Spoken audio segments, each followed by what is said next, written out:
Welcome to the Johnny Dell Football Academy podcast on the channel that's trying to answer the whys and hows of the game by talking through and dissecting game film and diving deeper to explain why the X's zig and the O's zag.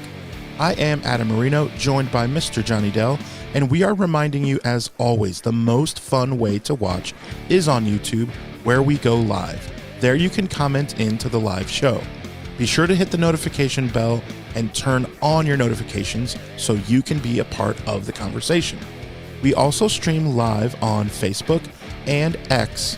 Also, the audio versions are always found on Spotify, Apple, wherever you get your podcasts.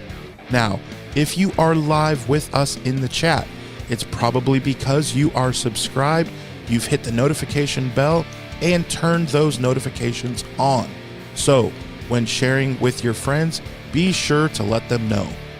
We also love to hear from you outside of our live show.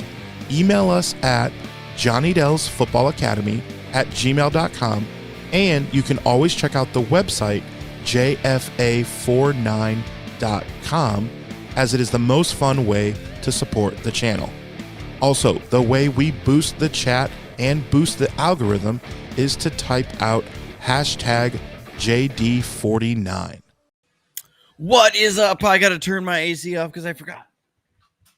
I am flying solo today, so give me a mic check in the chat. Hopefully the mic is working fine. My camera's going a little crazy because I'm moving around a little bit, but I am flying solo. Good morning to all the people jumping in the chat, giving us a welcome this morning.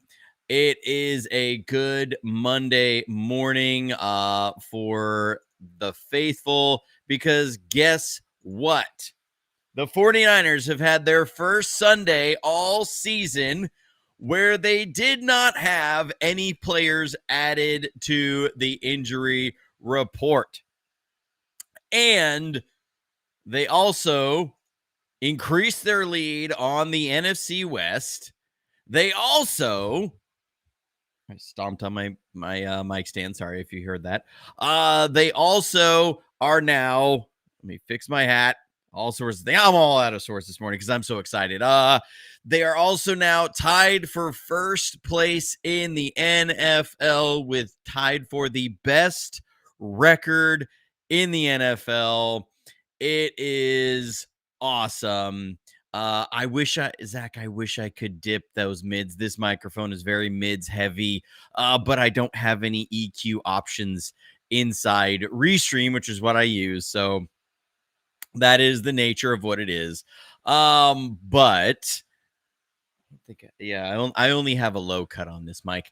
But it was a good day. Did everybody see the Cardinals lose yesterday, mostly off of one of their running backs letting go of the ball at the half-yard line and it bouncing out the back of the end zone? Look, I you would think that you wouldn't see this anymore. I am old enough to remember watching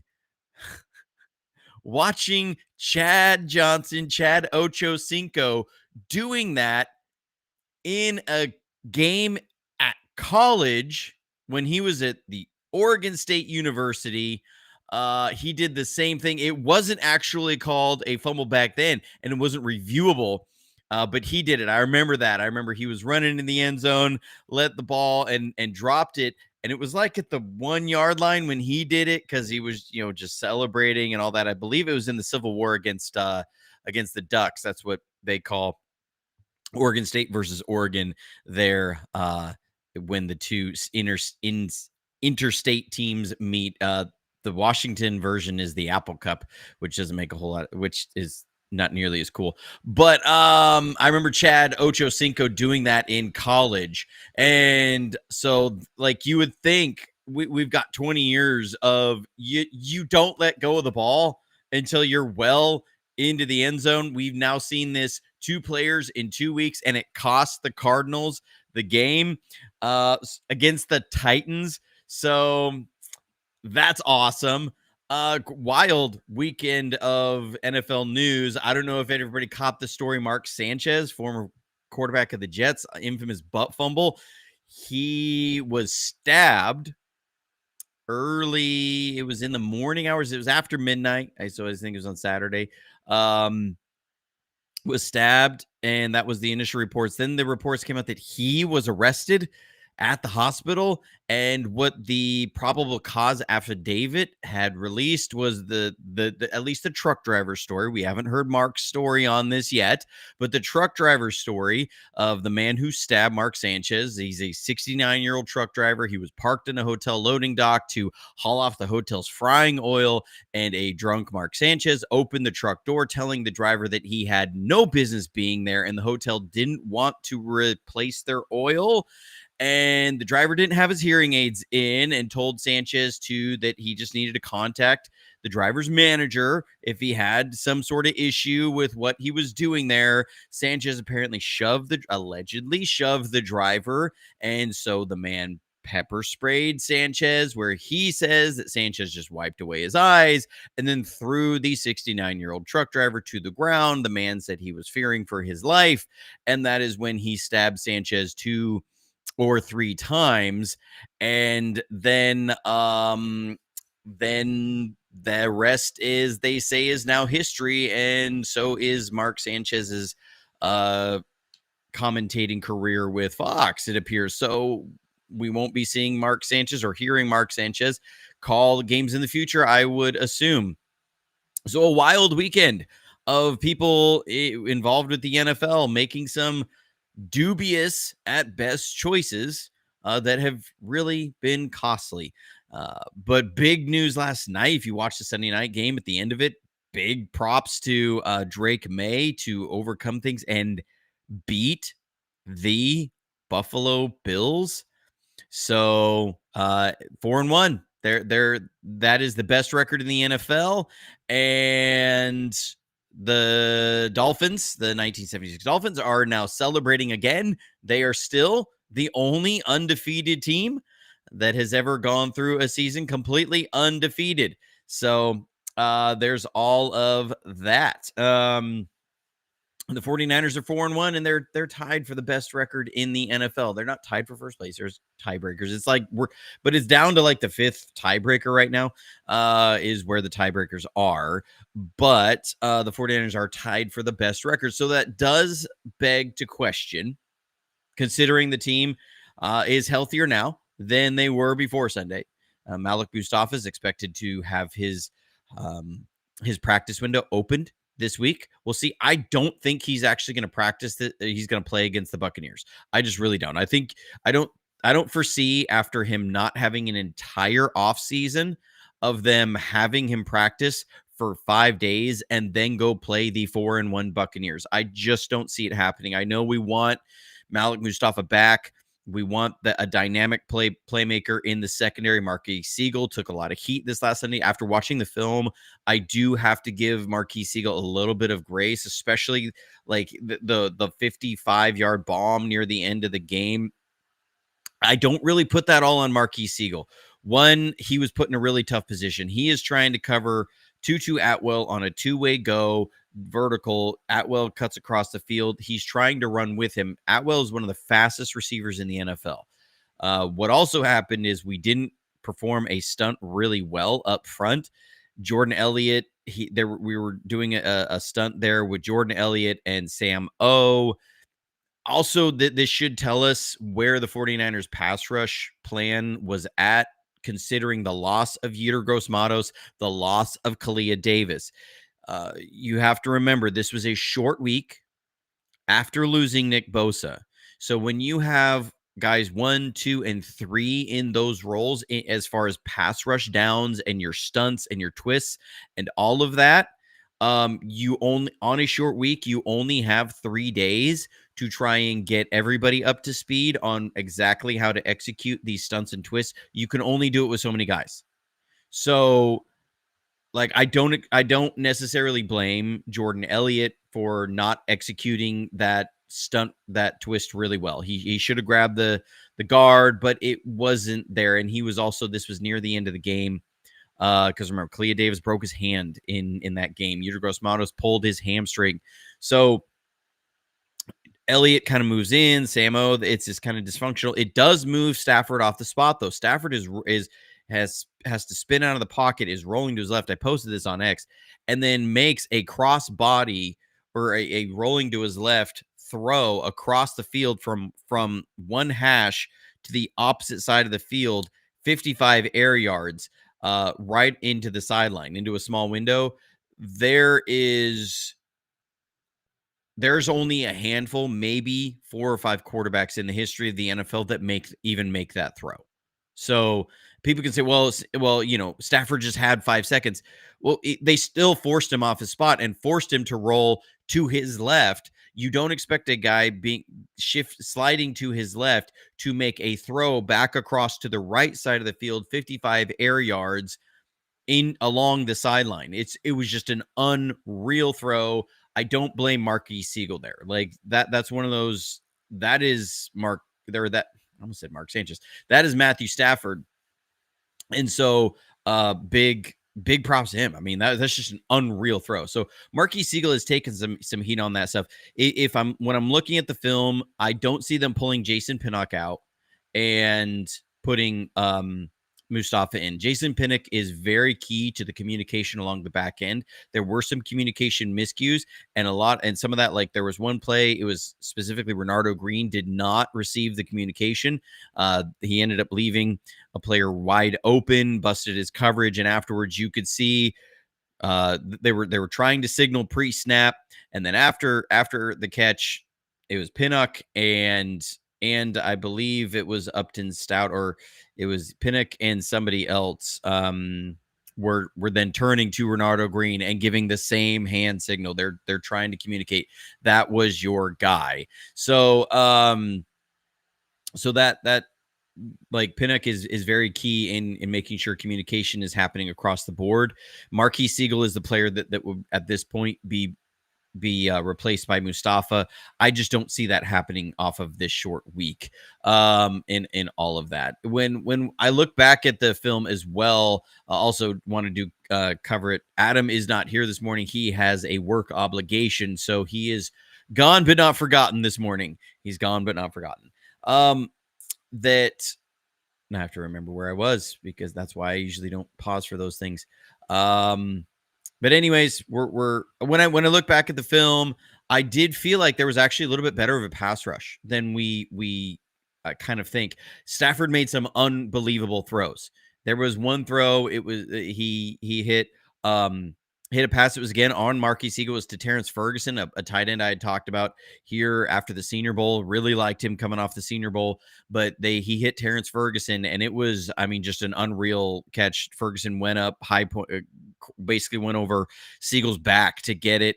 Was wild, but Yetur Gross-Matos was there, and he was grabbing the back of Stafford's jersey when Stafford makes the throw. So, I mean, he's right there. If Stafford doesn't make that throw, then it's a sack, and that's an unbelievable catch that makes that happen. There was another play, Stafford, Sam O wins on a speed rush off the right side. Stafford has to step up. Right when he steps up, he's got to throw because he gets slammed by Alfred Collins. He makes a throw literally an inch over the outstretched arm of D. Winters covering a tight end down the sideline. I mean, these are just ridiculous plays that we saw the Rams make. And I know we love to bag on the Rams, but they are a team that everybody was considering a Super Bowl contender, and you could see that with their passing game. They have some incredible players. They have a lot of talent. And so they were making some really good plays as well. It wasn't just that we didn't have pass rush. Now, there were some plays that was it, but that was partially as the game was wearing down on them. Plus the injuries in the game were piling up. And so they do need to be able to supplement things. The Rams were also doing a lot of play action with a lot of chips from the tight ends, a lot of chips from their receivers, and delaying these guys. So they're chipping on both guys. So essentially it's 6 and 7 man protection for the first 2 seconds, and then and doubling almost everybody along the defensive line, 3 guys going deep into coverage. And then as the play developed, they would leak guys out underneath. And so they were getting some throws. Now, some of those were dropped. That was part of our what we had as some some benefit going our way. There was one play we did try and bring a blitz, and Sam O was supposed to peel rush off on the running back. Kyron Williams ended up running that in for a touchdown. Or no, not on that one. That one was one that was either some sort of miscue between D Winters and Jason Pinnock. One of them was supposed to peel off and cover the running back, and they didn't. There was another one. It was a dropped third down. Kyron Williams had it wide open in the flat, and that Kyron Williams dropped it, and after the play, Fred Warner was hot, and he was turning and just yelling at Sam O. Sam O was supposed to peel off on that, but as the game went, they were running out of bodies on the defensive line. The Rams had a very good plan against our pass rush. They were going to let their receivers with Tutu Atwell, Devontae Adams, and Puka Nacua run and stretch zones and everything, or say you have to play us man coverage to then try and make up for the fact that we are doing all of these stunts and everything. Collie, that wasn't Fred on that play. Look, the announcer said it was Fred. That was not Fred. The coverage we were in, somebody was supposed to peel off with the running back. It was going to be an overload. We ended up with 2 guys unblocked. So that's not the goal there. The goal is to get 1 guy unblocked and have 1 guy pick up the running back if he goes out. And I don't know the call on who it was supposed to be. I will show that when I do my review video. But with that, I think we all do understand the 49ers are even more shorthanded now along the defensive front. Specifically, that NASCAR package is getting really, really depleted. It started out the year as Bosa, Yetur Gross-Matos, as Michael Williams, and Bryce Huff. And right now, we only have half of that package out there. And then we substituted in Kalia Davis, and now he's out of there.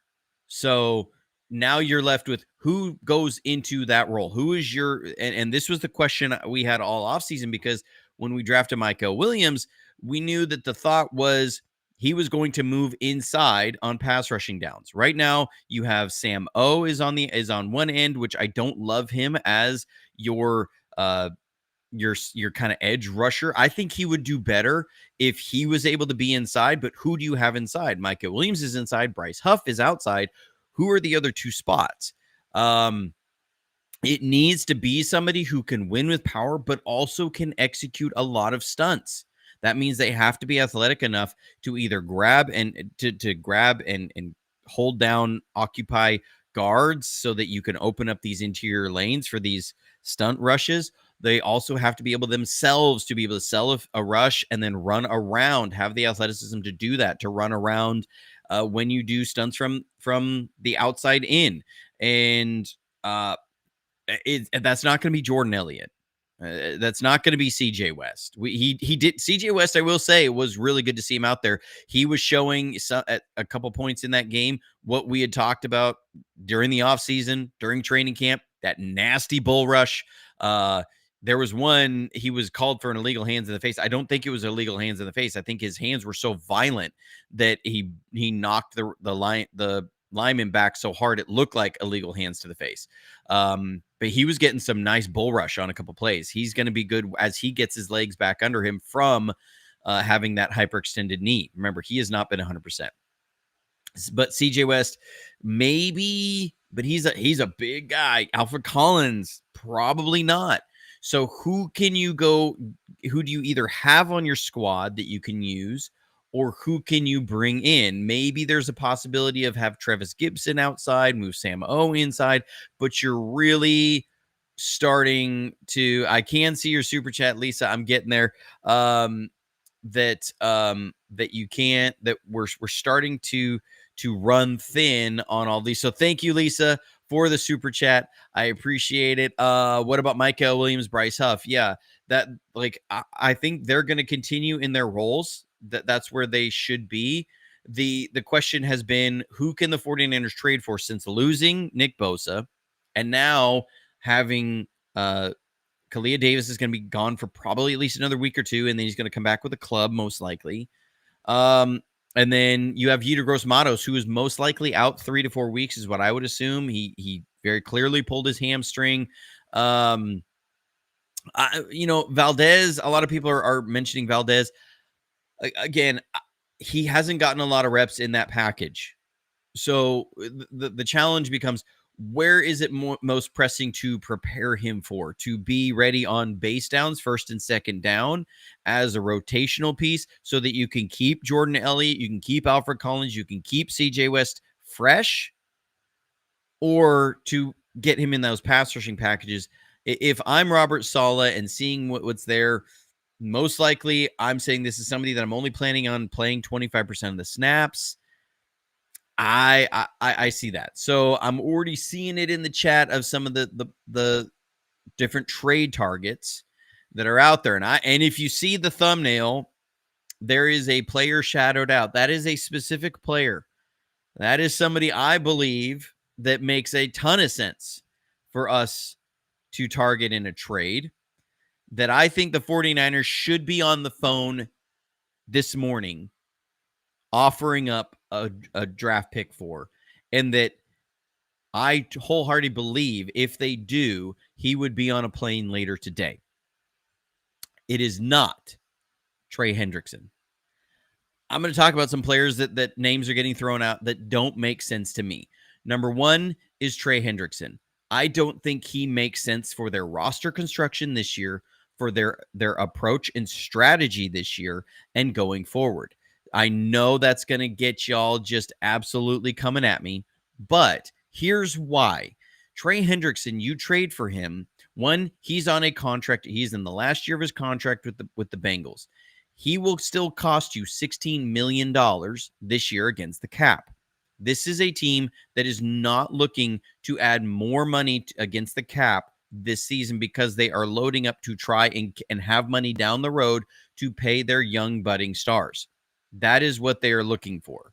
So you're adding $16 million. You're taking away $16 million from this year that could be rolled over into next year for a 1-year rental. They are not looking to trade for Trey Hendrickson and then give him a big contract. They already traded for Bryce Huff. So I don't think that's what they're looking at doing. The Bengals are also, they are not willing to just give up on the season yet. When you have a quarterback like Joe Burrow, this is like the 49ers.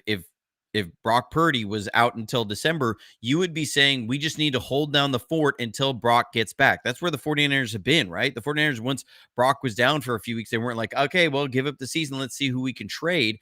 The Bengals are sitting there saying, look, we have a conference that we can get in there, that we really do have a potential to end up being one of the last wild card teams at the end. There's a lot. I mean, when you look at the landscape of the AFC, it's not like the Bengals are out of it. They are 2-3. There's only a handful of teams who have a better record than them. We're talking about the Denver Broncos, the Los Angeles Chargers, the Indianapolis Colts, the Jacksonville Jaguars, the Pittsburgh Steelers, the Patriots, and the Buffalo Bills. So right now, the Bengals are in that running for that last wild card spot, even as they are now. They are tied with teams. They are second in their division. Only one game out of first place in their division. They are not going fire sale mode right now. They are looking at that we have a potentially weak division because the Cleveland Browns have been absolute cheeks. The Baltimore Ravens have been absolute cheeks. The Cincinnati Bengals are saying, what can we do? Is it possible to be a 500 team near the end within striking distance? Because the Pittsburgh Steelers, the Pittsburgh Steelers have actually scored fewer points than they have allowed this season, even though they are 3-1. You are not looking at the Pittsburgh Steelers like some sort of juggernaut.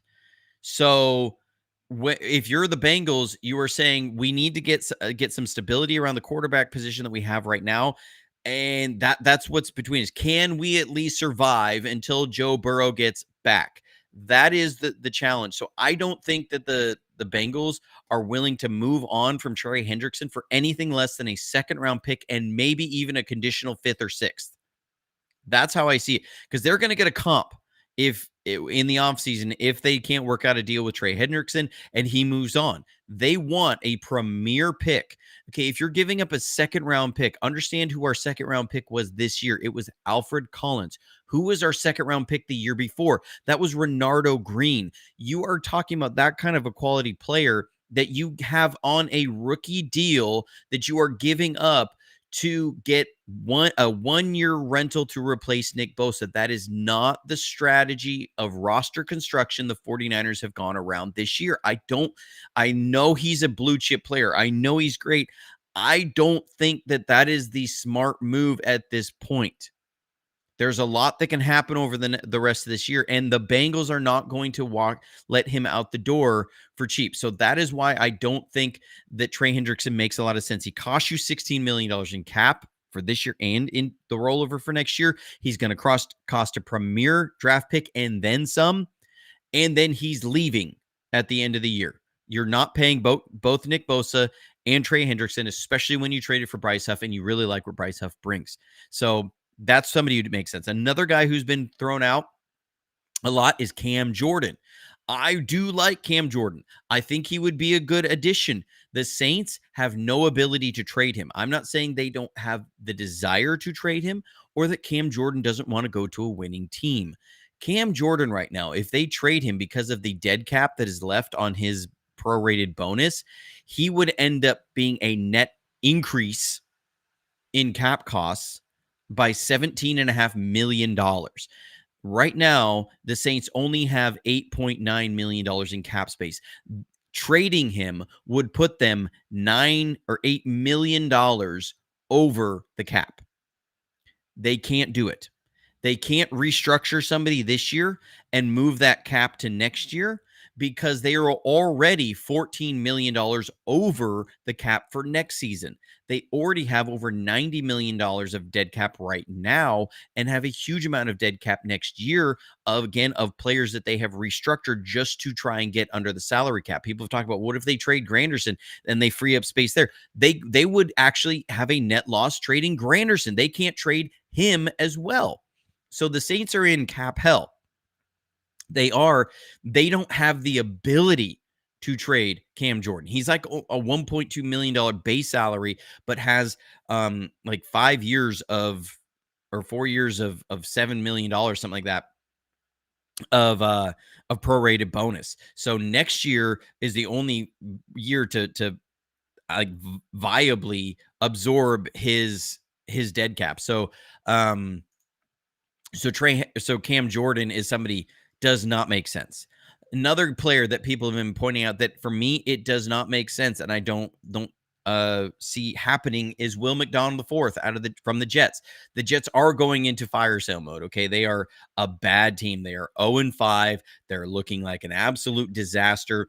They are heading for an absolute rebuild. They're going to draft a quarterback. They might be the number 1 overall pick next year. Right now, they're headed for it. They are scheduled to be the number 1 overall pick right now. So they're heading for a full rebuild. The difference, though, is that Will McDonald IV is a player that you want to have around for the next 5 years. Because what teams do is when you have a quarterback on a rookie deal, a young quarterback, they tend to roster construction strategy says, let's bring some real blue chip veteran players on their second and third contracts around that kid because we can afford it, for one, because we have them on a rookie deal, and two, then bring some veteran stability in the building. So you're not going to let a player like Will McDonald out because you're going to go get a quarterback on a rookie deal. You're going to have the cap space to then give Will McDonald a big contract next year. They're not going to let him out of the door without getting at least a major premium pick in return. Again, second, probably conditional fifth. That's probably what you're looking at for Will McDonald, and you have to pay him now. So I don't think that is a realistic option there. So that's the I guess discouraging or depressing side of who could be potential targets. And nobody even mentioned Max Crosby. That is not happening. The Raiders are not trading Max Crosby.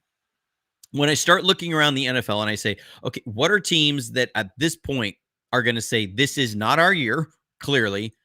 We need to restructure our roster. We need to shed cap or players that we will not be re-signing and get some draft capital now. What are teams that make sense for there? Somebody on the Jets that makes sense in that situation is Michael Clemens. When you look at the roster of the Jets, he's kind of the guy left out in the cold. Now, he's not bringing as much juice or as much fanfare as some of the other players. I think you could get him for maybe a 6th round pick. I think that's what you can get Michael Clemens for. He's not going to resign with the Jets. He's maybe, I don't think he's going to net them more than a comp 4th in 2027. So I think if you can get a pick this year in the 6th this year for him, I think that's somebody who makes sense. So I would be calling the Jets and asking about Michael Clemens. But that would not be my first call. But he is somebody that's there. He's had a few sacks over the year, but he hasn't been super productive from a pass rushing standpoint. Somebody who does make sense in a scheme that is very similar to what the 49ers play, that makes sense because of their cap situation. He's an expendable player. They're a team that is an absolute dumpster fire right now, is Alex Wright from the Browns. Alex Wright from the Browns has had some pass rush productivity. Again, he's not my first choice, but I do believe if you were trying to get a body in there that can at least provide a little bit of a boost to that pass rushing plan, Alex Wright makes a lot of sense. I think that he's somebody that you can bring in that would fit really well immediately with this defensive front. We run pretty much the same front there as the Browns do. So with Schwartz, with that wide 9, he makes a lot of sense and has had some productivity there. I think the top 2 players, though, the 2 guys that I would be calling about first, the second guy I'd talk about, I would call if number 1 does not work out, which I don't think it would, or I don't think it wouldn't work out, but I would call the Giants about Kayvon Thibodeau. So Kayvon Thibodeau makes a ton of sense. He's the odd man out there with their 3 defensive linemen that are there as their pass rushers, because you got Kayvon Thibodeau, you got Brian Burns, and you got Abdul Carter, who was the 1st round pick. I think they've been trying to give Abdul Carter a runway, especially coming off his injury, that they want to get him into a full-time role. So Thibodeau has been getting a lot of snaps, but he's the odd man out. They're not going to sign him to an extension this offseason. He's another player that you can get, but again, they're going to get probably a comp for him. So you have to give a 3rd and something better. I would say a 3rd and then maybe a 5th round pick. The first guy I talked about, BB Dude, was Trey Hendrickson. I don't think that's realistic as far as the 49ers approach this year and as far as everything. If I won't go into much more because everybody else has already seen that. You can go back and check it out after the show. But Kayvon Thibodeau makes a lot of sense, I think he's going to cost more draft capital than the guy who would be not my number 1 choice. But I would not be opposed to Thibodeau. I think he brings a lot of juice there. He's that speed rusher who can bring another element off the edge. You can do a lot of stunts with him. You can do a lot of twists with him, and you can bring him in and not ask him to do a lot of edge base down stuff, that you can keep him there as a specialist pass rusher, which is more of his role that I think he thrives in. So I would say Thibodeau, I would be on the phone with the Giants if you call the Dolphins and they don't accept your offer, because my number 1 trade choice, and the guy in the thumbnail that is blacked out, is one Bradley Chubb. I think Bradley Chubb is the draft or trade target that makes the most sense right now. Bradley Chubb has 3 sacks on the year, but the Dolphins are an absolute dumpster fire. They are falling apart. They are 1-4. They are a bad team. They are minus 38 in net points. They are nearly as bad in net points as the Jets. The only reason they are 1 win ahead of the Jets is because they beat the Jets. The only team that they have a better record than is the team they beat, who is just a little bit worse than them. So the Dolphins, they are in a bind for next year. Tyreek Hill had a horrible knee injury. I hope he can come back and play at some point for his sake. I doubt he is back at all in 2026. So they either have to do an injury settlement with him, which would accelerate a ton of dead money, and I don't think they're going to do. He's going to be on IR all next year. That they need to reset some of their cap because Tua is a big cap number next year. And sorry, I need to make sure I look all this up. I don't want to speak out of turn. I did look all this up, but my brain is starting to fall away from it. The Dolphins right now don't have a lot of cap space. They would have to do something to facilitate this trade. So we would have to help them out in some sort of way. Because they don't have a lot of space, but they do have the ability to restructure and make sense. The fact is they need to reset their cap construction. I mean, Tua next year is going to be a $56 million cap number. Right now, he's a $39 million cap figure. So they have to figure something out. They have to shed money over the next 3 years because in 2027, they have a lot of cap space. They have about $81 million. They don't have a lot next year. They don't have a lot this year. So they have to figure out, how do we start restructuring our cap so that we can free up space? They're headed for a rebuild. I mean, they're not even like, and when I say headed for a rebuild, I don't mean like if things keep going the same way. They are going to go into a rebuild this offseason.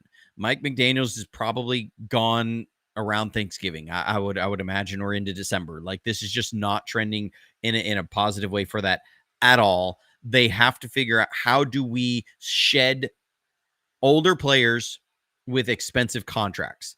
This is they're heading for the kind of reset that the 49ers went into this last offseason. This was the year that they were going to try and really push to still be in it, and they have not been in it at all. And when you have an injury to somebody like Tyreek Hill, this is just falling apart for them. So Bradley Chubb, why do I think that he makes sense as a trade target? Because over the next 2 seasons, Bradley Chubb is $38 million in base salary cap for the Dolphins. He's a $1.255 million base salary this year. He has $2.2 million in per game roster bonuses this year. Now, again, 5 games of each of those have already been paid out. So he has about $2.3 million left on the year. So that's all he would cost for the 49ers as salary against our salary cap, which is more than made up for in the insurance policy that the 49ers took out on Nick Bosa. The Dolphins, they've already paid him his bonus. It's already going to cost against their cap. But he has $38 million in base salary over the next 2 years. They will be releasing him in the offseason, the Dolphins will, because he's 29 years old. They're not going to keep a 30-year-old player when they're in cap issues with $38 million left to pay on his on his contract going down the future. So they are going to release him in the offseason. So the 49ers can come along and say, hey, we will give you a 5th round pick. You get to clear $38 million off of your cap books over 2027 and 2026 and 2027, over the next 2 years. You need cap relief to go rebuild your team. You need draft resources to go rebuild your team.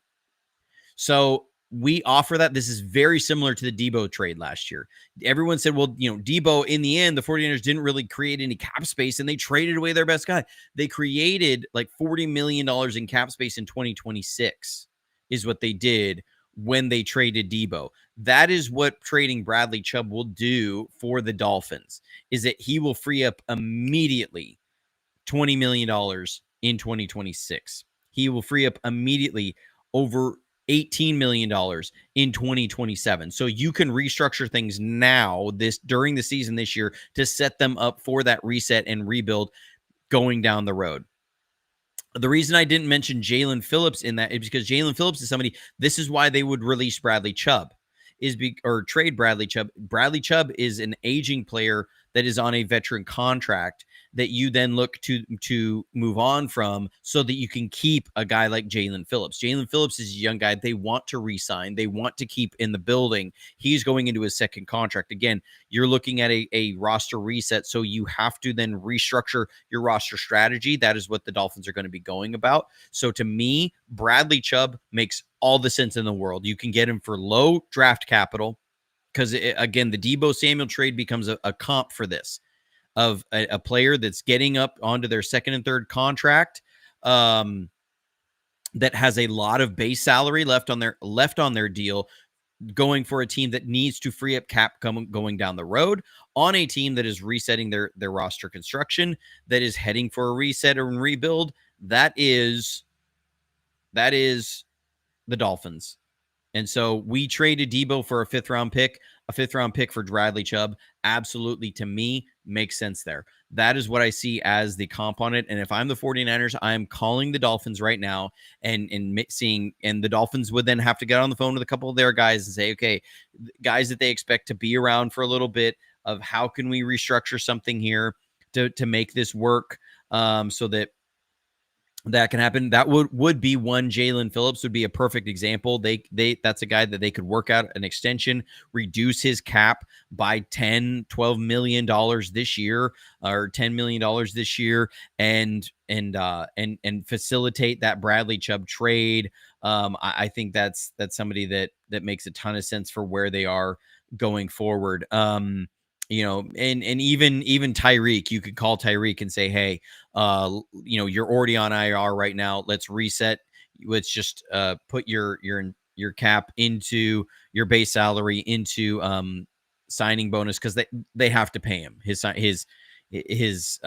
salary this year. They can do that and get this going. Pay him. Free up cap space to make this happen. It is possible there, so they can do it, and I think it would be something that, if I'm the 49ers, I'm calling the Dolphins this morning and saying, we will offer you a fifth round pick for Bradley Chubb, or a sixth this year and a sixth next year. I think that would totally make sense. So that's where I would be. And yeah, Chubb would be a 1-year rental, but so would almost anybody that they're trading for. You're expecting Nick Bosa back next year, and everybody, I've heard the argument, well, you can't be certain that Bosa is going to be at the same level. There are no indications from the 49ers that they believe that.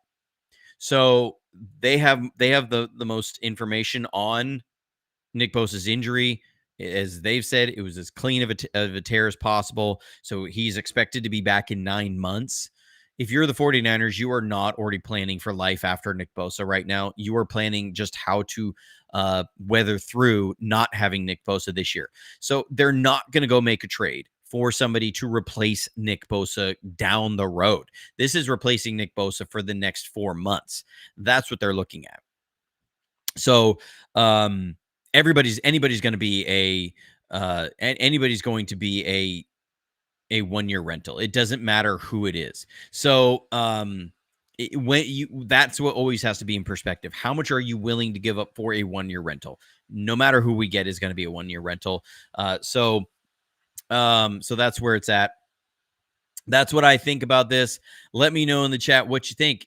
Would you be okay with Bradley Chubb for a fifth or a sixth this year and a sixth next year? Because I think it gets it done. I think that makes it happen. If you're the 49ers, and you want to replace one Nick Bosa, Bradley Chubb, to put it into perspective, he's got a higher pressure rate percentage than Max Crosby. So he's sitting right around a little over 10%. It's just a little bit behind Bryce Huff. That's what it is. So, I'm very okay with it. 3 sacks this year, almost as good a pressure percentage as Bryce Huff we have now, better than even Max Crosby right now. I think Bradley Chubb's got something in the tank. I think it would go up even more being on a good 49ers team with Robert Saleh as his defensive coordinator. So I think that would be a trade that makes the most sense when we're looking at this, and everybody's postulating on what could be out there. Trey Hendrickson doesn't make sense to me. Will McDonald IV doesn't make sense to me. People are even talking about Danielle Hunter. The Texans are not in fire sale mode. They are not about to let Danielle Hunter out the door. They see themselves very much in the running on this. They are not letting their assets out the door. So some of these become like Madden simulation trades. I just don't see them as possible. So we obviously need some help. Where does it make sense? Who are teams heading for a rebuild, resetting their roster construction this offseason? The Dolphins are definitely that. I looked at all the teams of the Giants, the Jets, the Dolphins, the Browns, those teams that are clearly headed for a reset at this point that have no chance going down the road. And he's the player that makes the most sense out of any of those, that also is the lowest cost.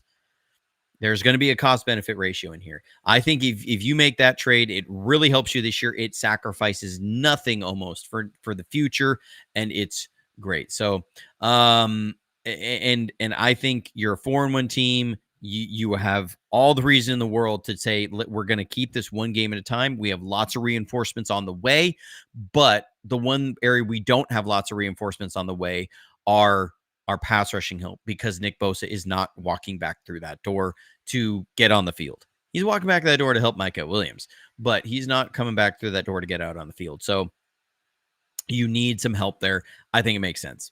Well, thanks, guys, for hanging with me this morning as we made it through without one Adam Marino.